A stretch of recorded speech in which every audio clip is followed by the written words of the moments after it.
Oh. Ah, bollocks. Wasn't supposed to do that.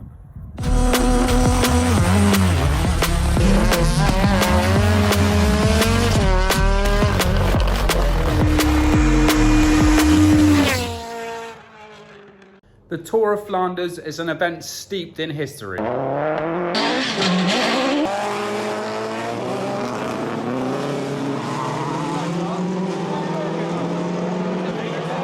This year, Scott Barnes and Andy Hall will be hoping to make some history of their own in the Peugeot 106 Rallye.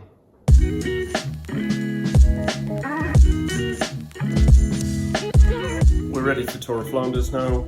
Car's all packed up, we're ready to go. We've done a few things since starting. We obviously had the alternator failure, and we think it was probably because of heat from the manifold.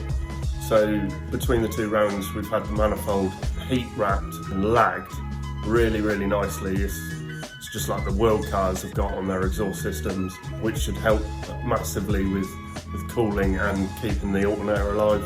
It's a big event. It's one that, you know, brought us to Belgium. In the beginning, it was the first event we did, was Omloop Van Vlaanderen back in 2016. We did the event again in 22 and back out there again in 25 this weekend. So we're really looking forward to it. Andy's back in the car, really looking forward to having Andy back in the seat. We've been rallying for a hell of a long time, so it's always nice to have that familiar person coming through the intercom. Service crew this weekend. Unfortunately, all of my normal service crew have got other obligations. It's a hobby, so there's lots of things that come in front of rallying. But a friend of mine from work that I've worked with for probably 10 to 15 years now, Keith, he's coming out with us for his first baptism of fire on his own. Bill is expecting baby number 2, and that's imminent. He'll be around during the weekend as long as he doesn't get a phone call to say it's now, it's time. If he gets a phone call, he'll be gone, and we wish him all the best for that. So now we're all ready. We're gonna get on the road and get over to Belgium.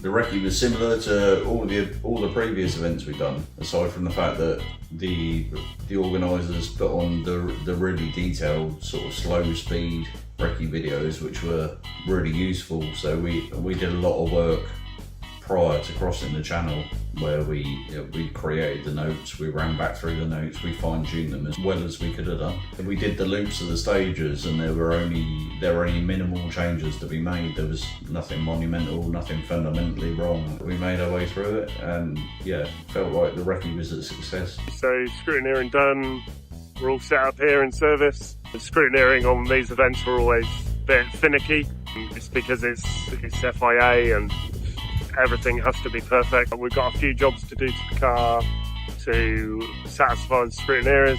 Thankfully, they're happy to let us run with a few bits and pieces. The car's really good, and it's much better than the older iteration of my car, but still they find a handful of things every time, and it just builds the stress. We've got 4 hours now to reset and have another go at Tour of Flanders. Hopefully we get to the end of this one. We did eventually get to the start of the event, went over the start-finish ramp and over the podium with all the spectators and what have you. It was a great event to start, and had a 20-kilometre drive out to the first stage.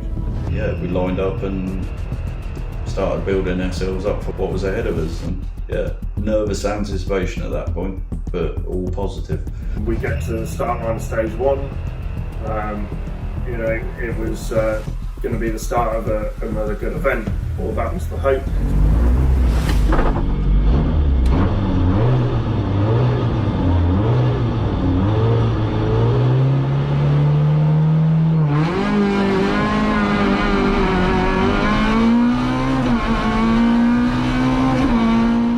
Stage 1 was a super fast stage. We came off the line.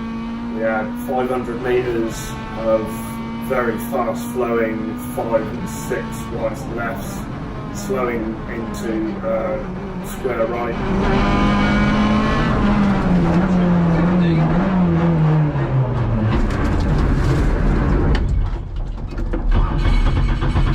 At the apex of the corner, everything felt fine, and then everything went silent. It was clear that the car had stalled, and it was also obvious to me that Scott hadn't stalled the car had stalled. He instantly tried to restart it. Nothing was happening. She turned over and turned over and turned over.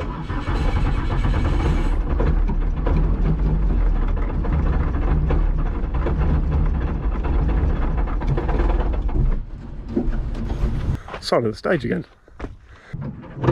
Start line is just by that house.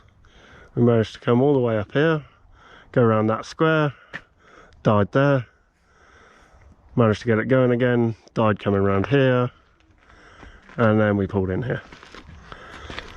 Tour of Flanders. Bit of a shitter, like really. Yeah, and I don't know what's wrong with it. It's like it's lost crank signal or something like that, but I don't know. No idea whatsoever. Within a matter of probably 5 minutes from leaving the start line, it felt like our event was potentially over. Gut-wrenching feeling of like, you know, you travelled all the way out there and you just want to go out and have some fun and put on a show, and then it's all done and dusted within 500 metres. Like the car had driven 20 kilometres from the start of the rally on the road section up to the event with not a single hiccup or issue or anything, and then 500 metres in, it's conked out at the side of the stage. You just can't believe it at that time. We managed to like limp out to this dead road. Adam and the rest of the service crew were there with a tow rope. So we hooked onto the back of Adam's car and had a tow all the way back to service. So not a good start for the guys. Unfortunately, they've had an engine issue with a bad misfire. They stopped about a kilometre into the first stage. A real shame, such a nightmare really early on in the rally for something like this to happen. Painful experience, but yeah, worse things can happen, I suppose, and hopefully we can get it sorted and get them back out to go and have some fun and put in some good stage times. So fingers crossed they should be back shortly and we will hopefully get the car sorted.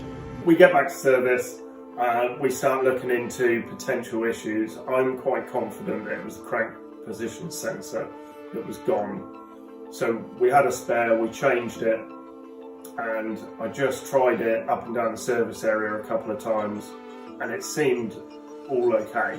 Got the lamp pod on and we were ready to go and take on these two night stages. We got out of service, went over the podium. The car seemed to start acting up as we were going over the podium. So this is always bad news, and going through my head was like, don't break down on the podium. Like, this is the last thing I want to happen. We did manage to get it off the podium, but we only managed another 500 metres up the road, and again the car died. For the car to cry no more again the minute after we got off the podium for the second loop was a really bitter pill to swallow. I was, for a short period of time, I was watching my best mate's heart break, and that does make you question why you're doing the sport. Definitely run through my mind like, oh, I'm probably going to give this up because I just can't deal with it. Just the amount of work and effort and time that goes into it from everybody's perspective is just like, in those moments you just think, is this worth it? But thankfully we've got a brilliant service crew and a brilliant group of friends around us to lean on, and yeah, as soon as you're back in service and everybody's around you, with the friends that you've got over there and even new friends from Belgium coming to lend a hand, all of a sudden your mindset changes from, is this worth it, to how are we going to get this sorted then so that we can go out and play tomorrow.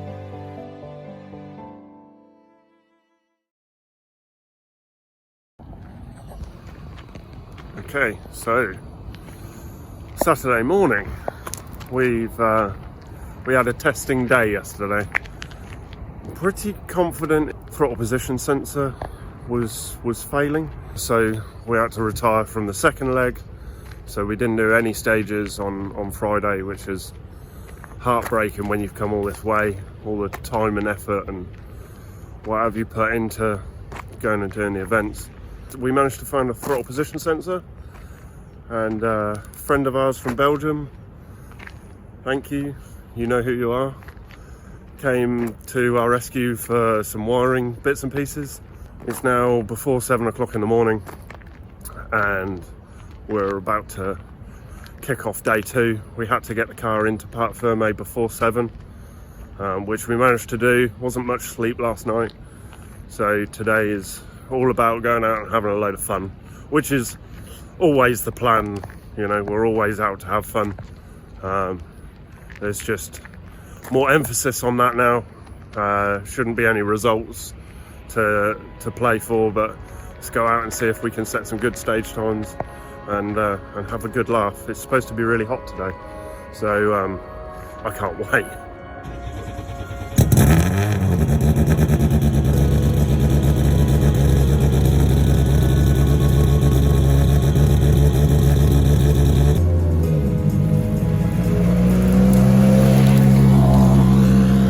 We went out with the mindset that we had nothing to win and absolutely nothing to lose. We were in absolutely our own rally, competing against nobody but ourselves. We could set our own pace, and we could enjoy everything that we wanted to enjoy about rallying in Belgium.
Enjoyment comes pace. So by stage 4 on the first loop, we actually found ourselves going 25th fastest. I hadn't looked at any times. We weren't interested in where we were. We were just out there having fun. So to find out that, oh wow, we were that quick was amazing. We just enjoyed it. We were just there for fun, and we were having that in abundance.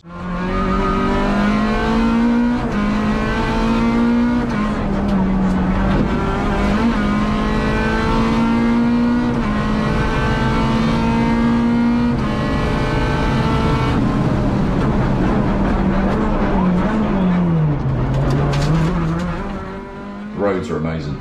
There's a reason we've come back to do Omloop Van Vlaanderen for a third time, because the stages are always amazing, and we were just soaking it up. We had collected the fastest time in that Nat 2 category, and we'd won our class on every stage of that loop. So in service, the plan was change to the medium tyres, give the car a good check over, levels, play in any suspension, and then send us back out.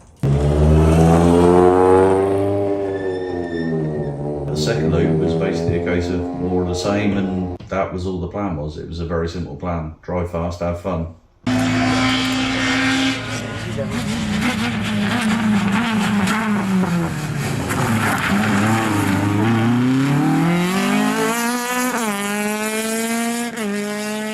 pull first, second pass. I don't know, 25% of the way into the stage, and there's a long flat out section where you're in 6th gear for a really long time, and all of a sudden the rally plate that's stuck to the bonnet lifts up, and we thought we were going to lose it, but there was some strategically placed duct tape on the underside of the rally plate which managed to hold on to it. I was quite happy that it held on to it, and it managed to hold on to it for the entirety of the stage, because I like to put the rally plates up on my wall. But it was quite tricky to see past it. Some of the cuts, certainly some of the left-hand cuts, I just had to steer into it without knowing where it was at all.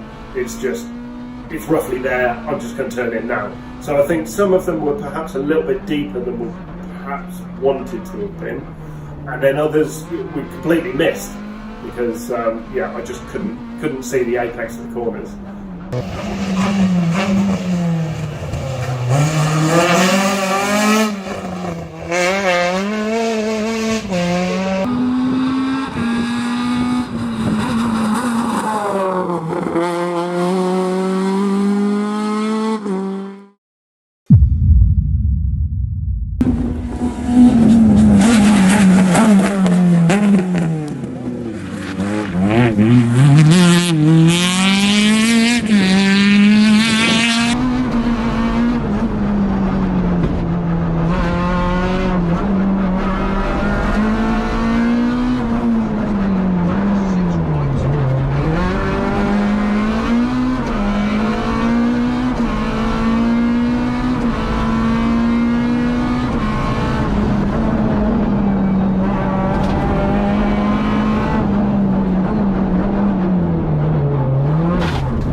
Yep.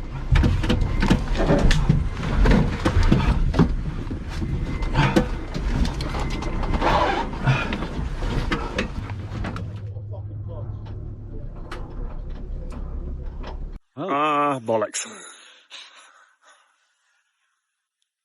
Wasn't supposed to do that. We were having a good day until that point. We were having a really good day, but these things happen. I'm surprisingly way more okay now than I was last night. Because last night's gremlins were like, I don't even know how to fix it. Whereas that, I could probably fix that. That's some bolted panel work, so got a bit of work on now, unfortunately.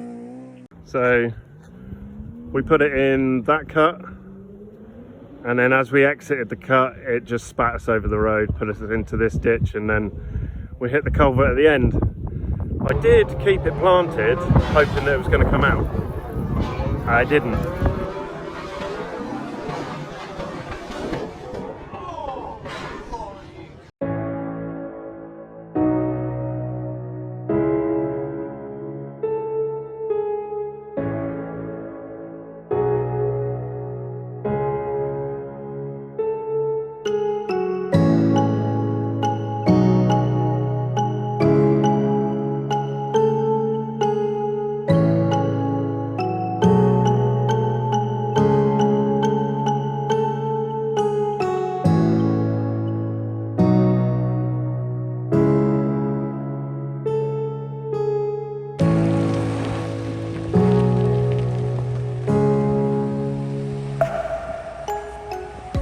Once we got out of there and we've been recovered from stage and we're waiting for the guys, that was when the sort of reality of it started to sort of draw across both of us. I think Scott started to look into the car a little bit deeper, and the deeper we looked, the worse it looked at that time. I looked at it and thought there was no way that we'd be able to get that car back out this year, or potentially ever. I suppose the best thing to do in that situation is to get it on a trailer, ideally a covered trailer, because then you don't have to look at it, come back at it with a fresh head, you know, with a bit of time and some sleep and just being in the right frame of mind.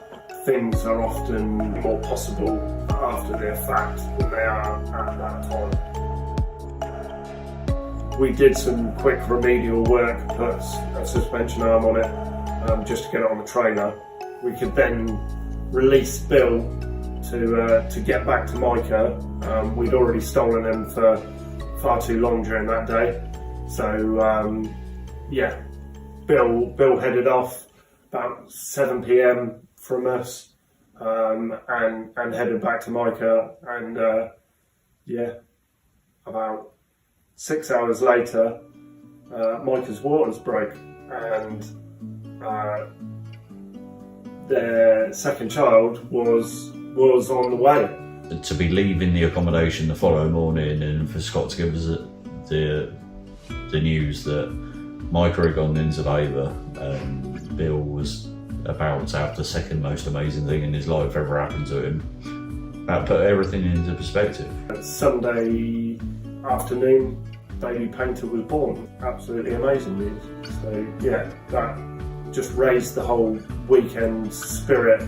Leaving that accommodation and driving through Ypres on the way back to the tunnel, I couldn't help but think, well, these guys are here somewhere having a Micah won't agree that it was a great time, I'm sure.